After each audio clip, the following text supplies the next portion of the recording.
Haleluya jamani. Nini jamani? Juhudi. Ujitahidi, sio rahisi hivi tu.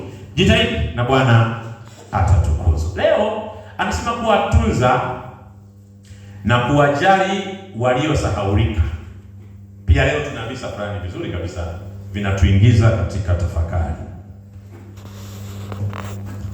Katika visa vya leo takuwa na visa kama si vitatu, nadhani ndio vipo kwenye somo letu. Cha kwanza ni juu ya mitume, halafu cha pili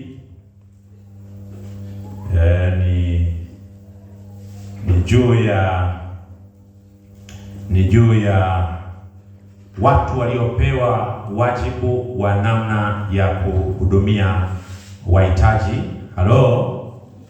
Watu hao. Lakini basi cha tatu ambacho tutamaliza nacho japo kwa ufupi, kinatupeleka vile Yesu alifanya, ni yeye mwenyewe katika huduma yake binafsi. Bwana Yesu asifiwe sana. Ndicho kilichopo katika masomo yetu ya siku ya leo. Cha kwanza ni Matendo ya Mitume sura ya 3. Matendo ya Mitume sura ya 3 mstari wa kwanza mpaka ule wa 10. Inasema, ndio. Basi Petro na Yohana walikuwa wakikwea pamoja kwenda hekaluni. Saa ya kusali saa 9. Na mtu mmoja alikuwa akiwete toka tumboni mwa mamaye, alichukuliwa na watu ambaye walimweka kila siku katika mlango wa hekalu uitwao Mzuri, ili aombe sadaka kwa watu waingiao ndani ya hekalu. Mtu huyu akiwaona Petro na Yohana wakiingia hekaluni, aliomba apewe sadaka. Na Petro akimkazia macho pamoja na Yohana akasema, tutazame sisi. Akawaangalia akitaraji kupata kitu kwao. Lakini Petro akasema, mimi sina fedha wala dhahabu, lakini nikupacho ndicho nilichonacho ndicho nikupacho. Kwa jina la Yesu Kristo wa Nazareti, simama uende. Akamshika mkono wa kuume akamwinua, mara nyayo zake na vifundo vya miguu yake vikatiwa nguvu. Akaondoka upesi, akasimama, akaanza kwenda, akaingia ndani ya hekalu pamoja nao, akienda akirukaruka na kumsifu Mungu. Watu wote wakamwona akienda akimsifu Mungu, wakamtambua ya kuwa yeye ndiye alikuwa akiketi na kuomba sadaka penye mlango mzuri wa hekalu. Wakajaa ushangao, wakastaajabu mambo yale yaliyompata. Amen. Ndio visa vya leo, na cha kwanza ni hicho hapo. Nadhani unaanza kupata kitu fulani hapo pia katika kisa hiki. Na sasa wanaotajwa hapa ni wanafunzi miongoni mwa wale waliopokea nguvu ya Roho nani jamani? Mtakatifu. Moja ni Petro na nani? Na Yohana. Anasema walikuwa wanakwea sasa. Wanapokwea wanaenda kwa ibada kule hekaluni. Na wanapokuwa wamekwenda pamoja katika hekalu, anasema kwa nini walikuwa wanapanga? Kwa sababu ilikuwa ni saa ya kusali. Sawa? Saa ya nini jamani? Kwa walihudhuria, maana yake ibada walikuwa wanahudhuria saa ya kusali. Yaani ni kama hivi katika siku hizi kwa msimuona kila mtu mnaenda wapi? Anasema tunaenda hapa. Mnakuja kusali. Nakuja kusali hapa. Kwa hiyo wakawa wanakwenda, wanapanda hapo hekaluni, na hekalu lilikuwa hapo kilimani. Na wanapopanda wanakuja hapo juu. Anasema ilikuwa ni saa ya kusali, na imetajwa hapa ilikuwa ni saa 9. Saa ngapi? Unajua saa 9 sio ngeni, wala hitaji hapa. Unajua 9 imetajwa kwenye Biblia mara kadhaa. Utaangalia mahali pengine anasema Yesu alikata roho. Ilikuwa saa ngapi? Si unaipata hicho kitu eh? Alafu hapa hawa wanaenda kusali saa ngapi? Ukihudhuria huduma za hekaluni, ibada zilikuwa hizi: asubuhi, na ya asubuhi ilikuwa saa 3, ya jioni ilikuwa saa 9. Mnaipata kitu? Kwa lugha nyingine kwamba ibada ilikuwepo, na hizo ibada ndizo ambazo utaona kwamba hata Israeli walipokuwa wakipambana na Wafilisti kama maadui, adui masaa yake aliyokuja, alikuja masaa hayo ya ibada. Asubuhi na nini? Ilikuwa saa 3 asubuhi na saa 9 ya muda gani? Jioni. Ndipo anakuja yule mfalme analitukana jeshi na nini na jina la Bwana saa 3 asubuhi.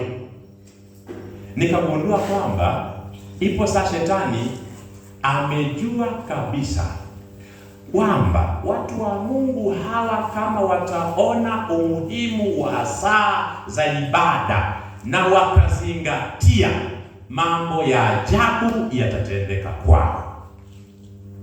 Halo? Watu wa Mungu wakaelewa umuhimu wa masaa ya nini? Anajua kabisa nguvu iliyopo kwenye ibada ya maombi, anajua. Na anasema kama watafaulu, anafahamu kabisa uwezo watakaokuwa nao, na hivyo watafifisha ule uwezo wake wa kuharibu mambo. Hata yule mfalme alipiga saa 3, alipiga saa 9. Hekaluni saa 3 na saa 9. Na hapa panatajwa hata mitume wanaenda saa 9.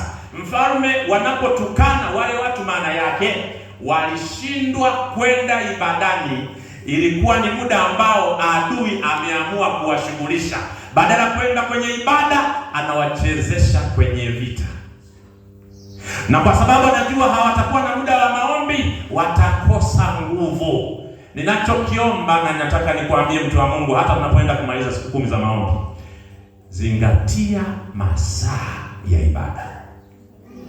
Shetani anajua vizuri sana. Ninaona wenzetu hawa watoto wa mama mdogo, si mnaelewa? Watoto wa mama, si mnaelewa? Kule kwa Ibrahim, si umesikia? Alikuwa kwenye biashara, alikuwa kwenye nini, si ndio kweli? Anajua kabisa swala.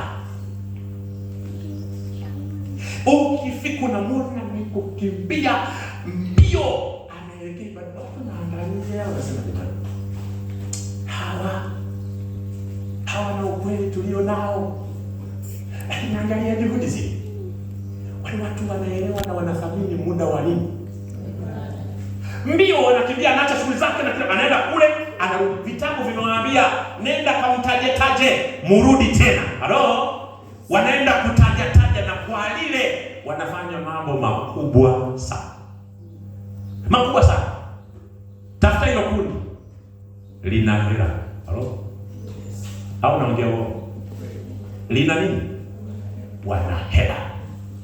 Nimejaribu kukaa kwenye miji ya wale watu. Asilimia 10 nakutana na hao tu wamevaa ile. Ngoja uwepo msimu wa mfungo wa nini? Ukae kwenye miji yao. Ndio unaangalia hawa juhudi yao ikifika. Ukiona tu huko unaona tu vile vibaisikeli vya vile. Vinapishana hivi wapi ibada? Waadventista Sabato shetani ametuchezea sana, amejua. Kama Waadventista wataelewa umuhimu wa maombi na saa zilizopangwa, wakawepo, jumlisha ukweli walio nao, wataikalisha dunia. Kwa hiyo kile kifika, anakuambia muda huu mbona nimetingwa. Halo? Unakuta natamani lakini mbona. Alafu mahali pengine ukiwa hapo sasa ikifika ndio unakuta ndio wateja wameongozana kama mtu amewagongea kengele. Anasema hata Mungu anajua, unajua nilitingwa. Ibilisi anakuchezea. Jaribu siku moja, muda huo ukifika, funga, nenda kanisani. Nataka nikwambie utakuwa ushuhuda wewe. Hamuitiki kwa sababu uzoefu huo hamna. Siku 10 zinasema tuende kwenye uzoefu. Haleluya. Tayari mnaanza kutazamana. Kwani nimemwambia nani afanye hivyo? Si wote. Wanaweza sifiwe sana. Wote natudai. Wow! Sasa ilikuwa ni saa 9, ulikuwa ni muda wa ibada. Hawakukosea, ni saa 9 wanaenda. Walitimiza takwa.